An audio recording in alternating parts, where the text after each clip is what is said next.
Yes, brother, I fully understand. Yes. Well, that was why we wanted to get some clarification on what direction we needed to go in. Hmm. Hmm. Well, what I'll do, I'll bring this to the body of elders, and we'll get back with you once we get the draft from you brothers and follow up. All right, my brother. Thank you so much, and be sure to give the Bethel family our love. All right, take care. Bye bye. Oh boy. Mm, mm, mm. Let me call brother Davis. Get him up to speed. Brother Davis, this is JT. How you doing? Good, good, good. Yeah, I tell you, it's been a busy day today. Oh my goodness. Yeah. Did a shepherding call with one of the ministerial servants and went by to see uh, Sister Atkins, and she's doing good. But yeah, I just wanted to get back with you about the issue that we've discussed before. And it looks like we're right. It's going to get kicked back to us. I just got off the phone with the branch. Just talked to one of the society's lawyers, and they conference in one of the guys from the service department, and they're kicking it back to us. It's just that simple. I mean, this is really this whole issue has just been so surreal. What was it? 2 years ago? Hmm. Yeah, about 2 years ago. Governing body flew in. They had a special meeting with all the elders. They talked to us. They explained to us that, you know, as an organization, we were not going to get involved in no scheme. Yeah, yeah, I remember. Yeah, he took out the Webster's dictionary. He said, "Let me show you, brothers, what the word scheme means. God's organization does not participate in schemes." And so everybody felt good and everything. He told us, hey, the governing body member who spoke that day, he explained to all the elders there that, we will not be getting involved in this thing and admitting, that we are not doing things correctly like these other denominations are going to be doing. Yeah. Hmm. Well, this is where we stand. As you know, part of this redress, the scheme, it involves publicly making an admission that we were wrong. And like I told the brother at Bethel, this is very, very difficult. Is this going to be an announcement that they're going to make from the branch, or we as local elders are going to have to make it? And, him and the brother in the legal department, they were point blank, we're going to keep this local. So y'all brothers are going to have to make the announcement.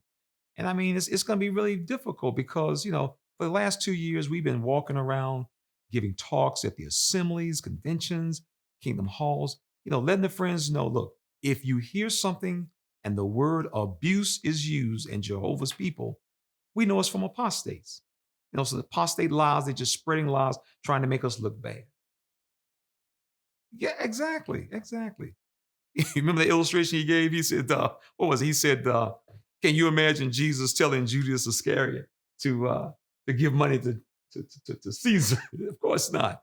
Because, he made the point, these are dedicated funds. So how can we give dedicated funds into some scheme with the world?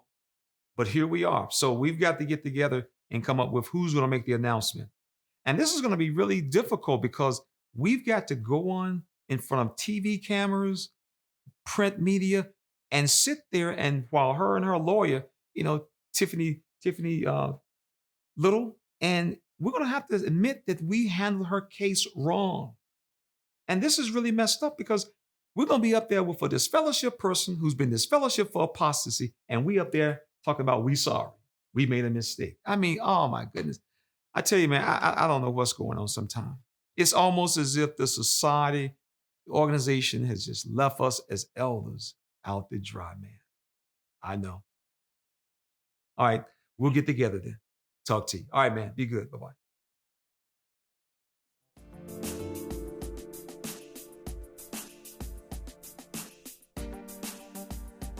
Hey, Bob. Yeah. Yeah, I tell you, man, I can't do this anymore. After doing my research and realizing and looking at what's happening, I realized I got to make a change. And it's going to be up to you, man. Do your research, ask the questions, and be willing to accept the answers, Bob. That's all I got to say. But for me, I turned my flock book in yesterday, man. I'm out. Yeah.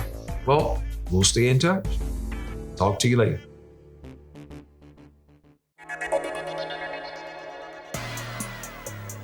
You're listening to The Critical Thought, where we challenge our listeners to use critical thinking when examining the teachings of Jehovah's Witnesses.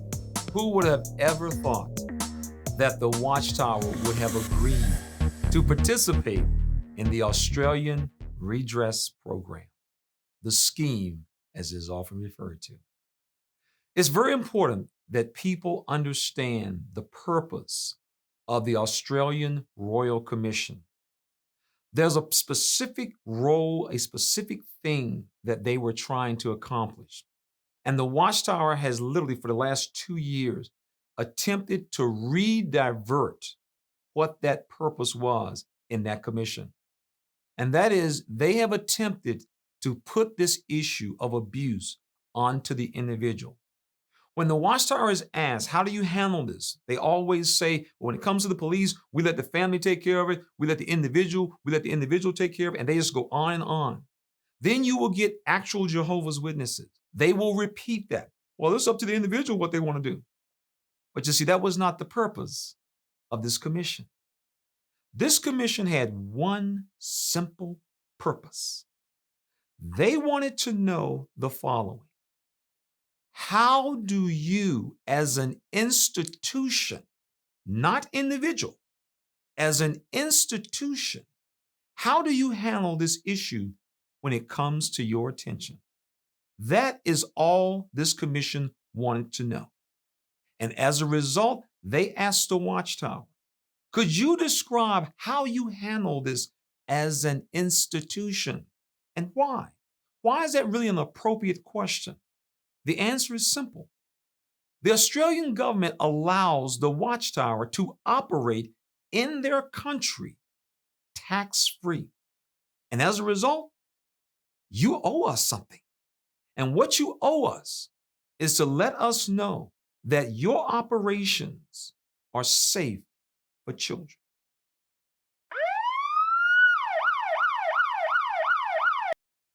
The court was able to take a look at the Watchtower's first responders. And what did they see? They literally saw 3 bumbling elders. In fact, one of them had a little phrase, and it was just amazing how he kept using it over and over. He would say, we just ring the branch. We just ring the branch. And so the court is building up this anticipation that, okay, when you are the elders and we see that you're a little bumbling here, but you ring the branch. So the court is expecting that once we get someone from the branch on the stand, they're going to give us this insight and this in-depth program that you have that is one that perhaps we can even use as a model for other religions and other organizations to pattern after. See, years ago when the Watchtower used to do major conventions, large Yankee Stadium type conventions, the United States Army actually sent in a group of people to observe how the Watchtower put together this convention in just a matter of days. Well, this was not about to happen at this hearing. There was nothing about the Watchtower's program that this hearing and this court wanted to emulate.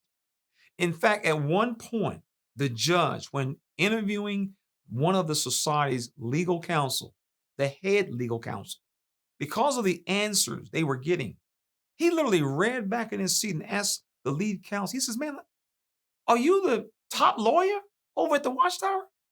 And the reason why is because the lawyer was giving such little Mickey Mouse type responses. And you can imagine that this was really an insult to this judge because he was a lawyer. And as a lawyer, he fully understands that whoever an attorney is for a corporation, they know where all the bodies are. And so for this attorney from the Watchtower to literally play dumb, this lawyer as a judge was insulted. And so they got literally a chance to see from the very beginning, the first responders, who has first contact with a child who's been abused. This is who they saw. They saw men who had no training, men who had no background in early childhood development, psychology, nothing. And they're thinking to themselves, one of the things that you witnesses are very, very proud of, and that is all around the world, you follow the same message. So are we to conclude that what we're seeing here with these elders is the way you handle this thing around the world? Of course, the answer is yes. And that is why they ended up on this list. Of all organizations that refused to be a part of this scheme or this redress was the Watchtower Bible and Tract Society. And see, this scheme or this redress was basically for three reasons: to make sure that the person could get some type of emotional counseling. Is it not amazing? That's something the Watchtower says we don't do. Think about this. The society often says we don't tell people what to do. We don't tell them to go and get any psychological help. Yet part of the redress is to help people get psychological help. Why? Because everybody in this field understands a person who's been abused, they will definitely probably need some type of counsel. Watchtower says we don't even tell people to do that. Think about this. Suppose the entire family needs help: mama, daddy, and child. And the elders are saying, well, we don't tell them what to do. How is that really a loving shepherd? So this redress will help provide people with that type of psychological counsel. Second thing is they have to admit as an organization that they made a mistake, that they were wrong. They literally have to apologize for not taking care of these people who are part of their organization. And last, there will be some type of financial compensation. And we can understand that. Some of these people has affected their ability to even take care of themselves. Now, you would think that is what the word of God would move someone who claims to be a true Christian, his only organization. This would be something that would automatically be a part of our program. If someone in our religion is affected, these are the things that we do. Why is it so ironic that once again, Satan, the devil's organization, has to put his foot on the back of the organization's neck just to make them do the right thing? That is amazing. And so this is what the court got the opportunity to see.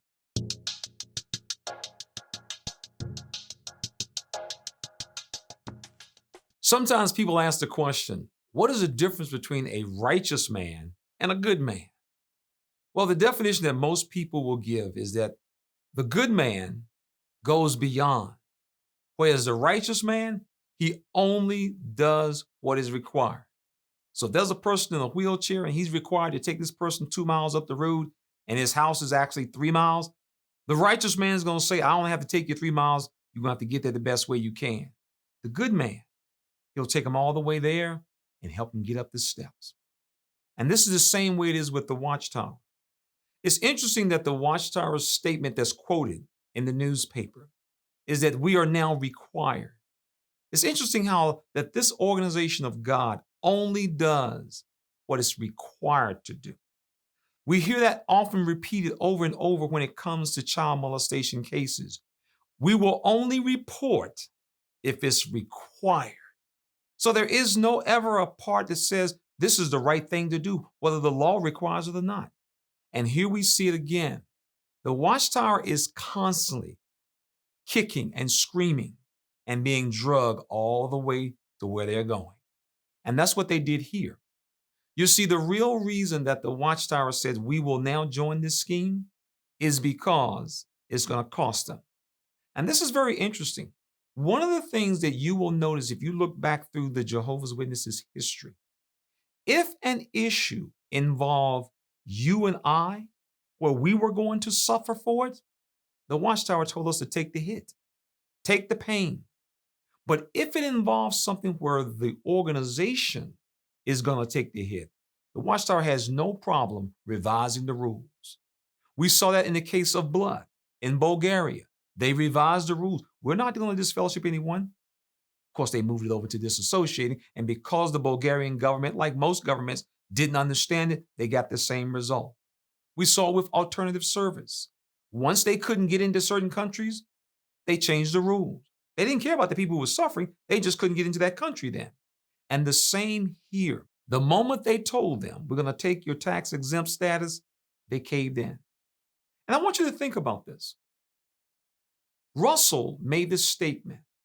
He said that when all the funds dry up and we don't have any money, we will know it's time for us to pack it up and take it home because God is finished.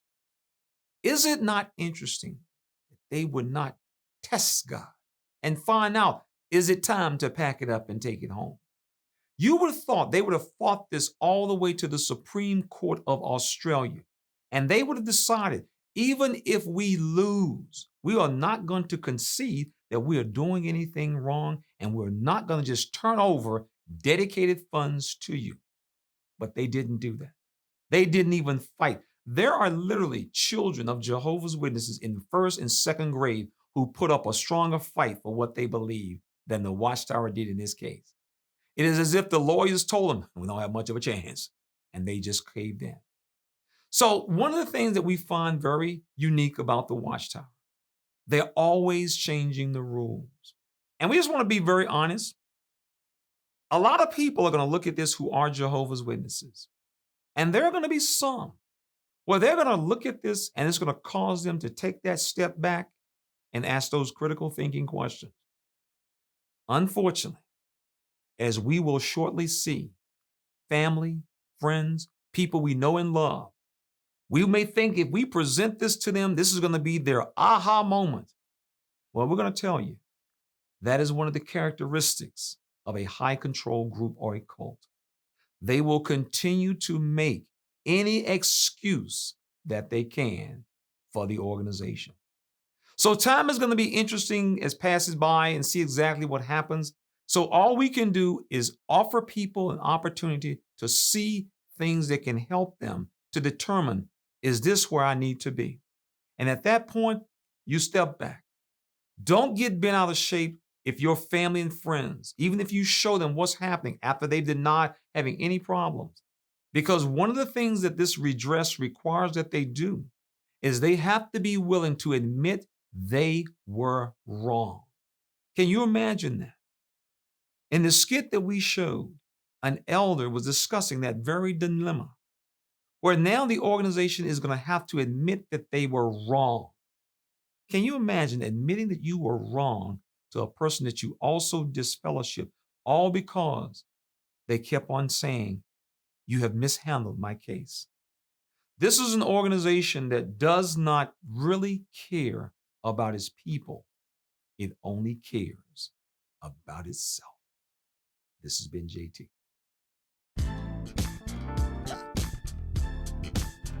Hey, this is Lady C.